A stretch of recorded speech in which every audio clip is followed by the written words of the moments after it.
जोहार, नमस्कार। देख रहे हैं आप द भारत मित्र और आपके साथ मैं आरती सिंह।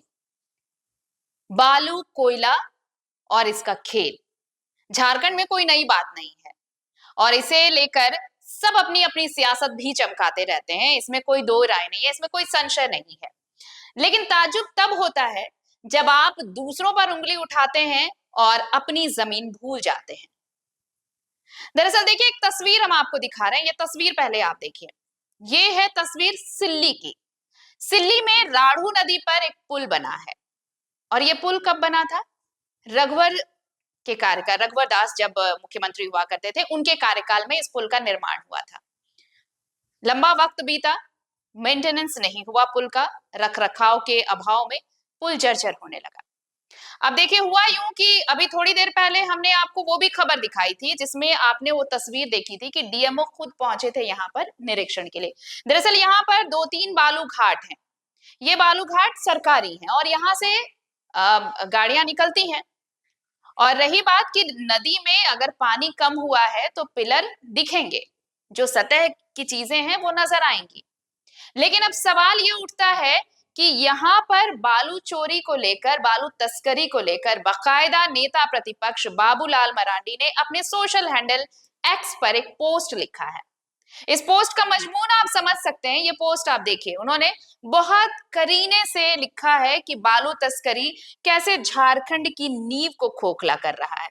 और ये हम आपको इसकी कुछ जो चंद लाइन है इनके इस पोस्ट की, वो मैं जरूर आपको बताना चाहूंगी कि इन्होंने कैसे सवाल खड़े किए हैं।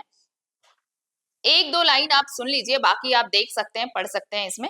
हेमंत सोरेन के पोषित बालू तस्कर सिर्फ पुल की बुनियाद नहीं खोद रहे, बल्कि खोद रहे हैं विकास की संभावनाएं, युवाओं का भविष्य और सरकार की नींव। तो बाबूलाल मरांडी ये कह रहे हैं कि सरकार की नींव खोदी जा रही है, भविष्य की जो संभावनाएं हैं उसे खोदा जा रहा है यहाँ पर। लेकिन सवाल ये उठता है कि भाई, सिल्ली से अगर बालू का खेल हो रहा है तो क्या सिल्ली ऐसा इलाका है जहां पर बालू का अवैध खनन हो रहा है, बालू की तस्करी हो रही है? या फिर झारखंड में और भी जगह है जहां पर बालू का खनन हो रहा है, अवैध तरीके से बालू की तस्करी हो रही है, उस पर सवाल नहीं उठता।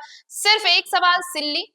और चलिए, बाबूलाल मरांडी नेता प्रतिपक्ष की इस बात को मान भी ले तो सिल्ली में अगर आप एनडीए खेमे से देखेंगे तो सबसे बड़ा नेता वहां का चेहरा कौन है? सबसे बड़ा सुदेश महतो।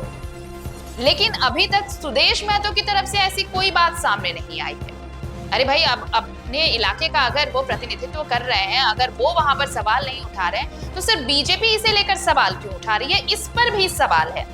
तो लगातार सिर्फ सिल्ली को लेकर निशाना बनाया जाना कि सिल्ली में बालू का खेल चल रहा है, सिल्ली में अवैध खनन हो रहा है, इस पर सिर्फ और सिर्फ बीजेपी सवाल उठा रही है। तो बाकी जगहों पर सवाल क्यों नहीं उठाया जा रहा है?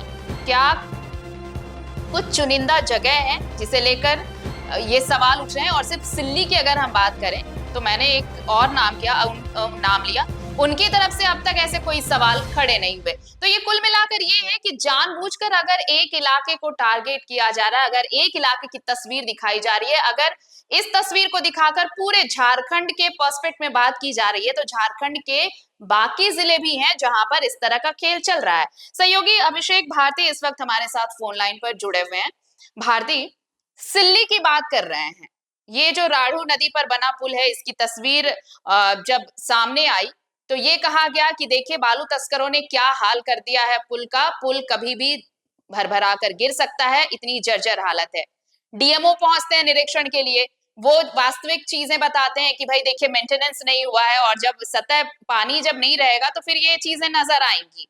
लेकिन इसे लेकर अब सवाल ये उठने लगा है कि बीजेपी अगर सिल्ली की बातें दिखा रही है, सिल्ली की तस्वीर को लेकर झारखंड की संभावनाएं खोदने की बात कह रही है, झारखंड की नींव को खोदे जाने की बात कह रही है, क्या बाकी जगहों पर ऐसी हालत नहीं है? बाकी जगहों का नाम क्यों नहीं?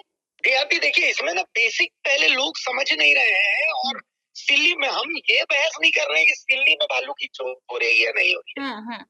मेरा बहस का विषय ये है कि सिर्फ दिल्ली में ही बालू की चोरी क्यों बिल्कुल हो रही है। बालू की चोरी तो पूरे झारखंड में हो रही है। मैं ये नहीं कह रहा, मैं ये सर्टिफिकेट देने वाला आप और मैं थोड़ी है कि वहां चोरी हो रही है कि नहीं हो रही है। लेकिन मेरा कहना ये है कि जो डीएमओ है अबू हुसैन, उन्होंने छापा मारा। लेकिन उन्हें कुछ नहीं मिला। भाई मेरा कहना ये है कि बालू की चोरी हो क्यों रही है, इसे कोई क्यों नहीं समझ रहा जी। आप इसे समझिए कि सरकार की जो सैंड माइनिंग पॉलिसी है वो कहती है कि बालू की चोरी हो, पहली चीज। हाँ, और इसे तो हम विस्तार से दिखा भी चुके हैं। समझा चुके हैं। अच्छा, सिल्ली इलाके में 3 बालू घाट है जो कि बंदोबस्त किए हुए, ठीक है जी। झाबरी है, चोको सेरेंग है और एक और है। अब ये है कि यहाँ से बालू जो निकल रहा है वो वैध है अवैध है, वो कैसे पता चलता है? तो उसको पता करने का तरीका होता है चालान। चालान से ही पता चलेगा ना, और तो कोई तरीका है नहीं। बालू को हाथ में उठा करके तो कोई पता नहीं कर सकता है। तो अब सवाल ये उठता है कि आखिर जब डीएमओ छापा मारे तो डीएमओ को अवैध बालू क्यों नहीं मिला, पहली चीज। दूसरी चीज कि राड़ू नदी का जहां तक सवाल है, तो राड़ू नदी में जो पानी का लेवल है वो बिल्कुल खत्म हो चुका है। तो इस कारण से पुल का पाया नजर आ रहा है। अब पुल का जो डिजाइन है वो डिजाइन कब तैयार हुआ? रघुवर दास जब सरकार में। मैं याद दिलाता हूँ आपको आरती, एक सीएजी की रिपोर्ट आई थी जी। उस सीएजी की रिपोर्ट में से पुंडू तमाड़ इलाके में 15 ऐसे पुल थे जी।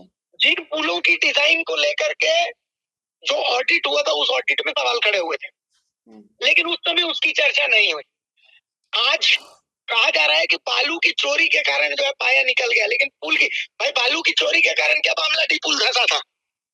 या बालू की चोरी के कारण जो आपका पुंडू का जो पुल है हारिन पुल वो धंसा था? गलत इंजीनियरिंग का नतीजा नहीं है वो। तो कुल मिलाकर के देखिए, और सबसे बड़ी चीज ये है कि अमित महतो दिल्ली से विधायक है और अमित महतो के बाद सबसे बड़े नेता सुदेश महतो है, ठीक है। तो आखिर बाबूलाल मरांडी को, चूंकि गठबंधन में है आजसू और बीजेपी, सुदेश महतो आवाज नहीं उठा रहे और बाबूलाल मरांडी को रांची से आवाज उठानी पड़ रही है। हाँ, ये सवाल है, ये सवाल है। और बाबूलाल मरांडी दिल्ली को लेकर के आवाज उठा रहे हैं, लेकिन बाबूलाल मरांडी बहरागोड़ा को लेकर के आवाज नहीं उठाते हैं। बाबूलाल मरांडी धनबाद में जो चोरी हो रही है उसको लेकर के आवाज नहीं उठा रहे। बाबूलाल मरांडी बुढ़मू में जो चोरी हो रही है उसको लेकर के आवाज नहीं उठा रहे। गिरिडीह के लिए आवाज नहीं उठाते हैं। ये बहुत सारे, हम ये नहीं कह रहे हैं कि बाबूलाल मरांडी गलत आवाज उठा रहे, बाबूलाल मरांडी सही आवाज उठा रहे, लेकिन मेरे कहने का मतलब ये है कि ये सिलेक्टिव आवाज क्यों? और आप इसको देखिए, कुछ दिन पहले याद कीजिए कि पुंडू के टोल पर आजसू के एक नेता है राजकिशोर कुशवाहा, वो उतर के पुंडू के टोल पर के बालू जांच करेंगे। हाँ। भाई बालू जांच में सबने चालान दिखाया, उनको लास्ट में मुंह उठा करके वापस आना पड़ा। तो जब ये सब चीजें हुई तो सवाल ये उठता है, इससे पहले देवेंद्र नाथ महतो ने भी हमला बोला, हाँ। ठीक है, तो तमाम चीजें हुई। तो मेरा कहना ये है कि जब इतना कुछ हो रहा है इसके बावजूद अगर आप सिलेक्टिव आवाज उठा रहे हैं तो वो क्यों उठा रहे, इसको लेकर के सवाल है। मतलब एक आंख में काजल एक आंख में सूरमा तो चलेगा नहीं, आपको समान नजर से देखना होगा। ये है कि बालू की चोरी में 90% ऐसा नहीं होता है, बाहर के लोग आते हैं, वहाँ के स्थानीय लोग स्थानीय लोग और करेंगे क्यों नहीं? एक बात बताइए, उनके पास जीने की व्यवस्था क्या है, खाने की व्यवस्था क्या, रोजगार की क्या व्यवस्था है, क्या व्यवस्था? दूसरी चीज ये है कि आम आदमी, मान लिया आरती सिंह को, अभिषेक भारती को भी बालू चाहिए, तो जेएसएमडीसी का जो प्रोसेस है उससे तो मिलना नहीं है, उससे तो मिलना नहीं है बालू, तो भाई बालू तो चोरी की बालू का आपको ब्लैक में ही खरीदना होगा, बिल्कुल है ना। तो आप इन सब चीजों पर आवाज खड़े नहीं करते, आप खड़े करें सिल्ली में बालू चोरी, आप कहिए कि सिल्ली में आपको हिस्सा नहीं मिल रहा। जो स्थानीय लोग हैं, एक ट्रैक्टर 2 ट्रैक्टर बालू का चोरी करके वो अपना जीविका चलाते हैं, वो बोलते हैं जो करना जेल भेज दो, हमको हम नहीं देंगे किसी को हिस्सा। क्यों देंगे हम हिस्सा? मतलब मेरा नदी है, मेरा बालू, हम क्यों देंगे हिस्सा? ये लोगों का कहना है वहां पर। तो कुल मिला करके आरती देखिए, सिलेक्टिव जो नैरेटिव सेट किया जाता है उस नैरेटिव को हम लोग ध्वस्त करने के लिए पैदा हुए।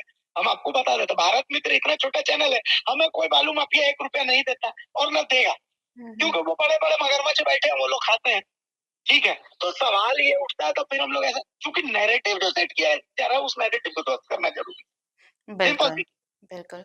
चलिए, शुक्रिया तमाम जानकारी के लिए भारती और तमाम बातचीत के लिए आपका। तो देखिए, ये सीधी सी बात बस इतनी है कि भाई अगर आप सिल्ली का मसला उठा रहे हैं तो बाकी क्या झारखंड में और कहीं बालू की तस्करी नहीं हो रही है, बालू का अवैध खनन नहीं हो रहा? तो उन चीजों को भी आपको सामने रखना होगा। आपका सवाल उठाना गलत नहीं है, लेकिन पर्सपेक्टिव क्या है? क्या ये सिलेक्टिव जोन है जिनके लिए सवाल उठाए जा रहे हैं? उस पर सवाल खड़े हो रहे हैं। और अगर इन सवालों से बचना है तो फिर उन तमाम चीजों को आपको साथ में लाना पड़ेगा, बजाय सिलेक्टिव होने के। आपको पूरे जनरल पर्सपेक्टिव में इन चीजों को सामने लाकर रखना होगा, क्योंकि चोरी, अवैध उत्खनन सिर्फ सिल्ली में नहीं हो रहा साहब, पूरे झारखंड की कहानी यही है। जोहार। अगर खबर पसंद आए तो आप QR स्कैन कर दें हमारा साथ। आपका एक छोटा आर्थिक सहयोग है हमारा बड़ा हौसला। द भारत मित्र, बुलंद भारत की बुलंद तस्वीर।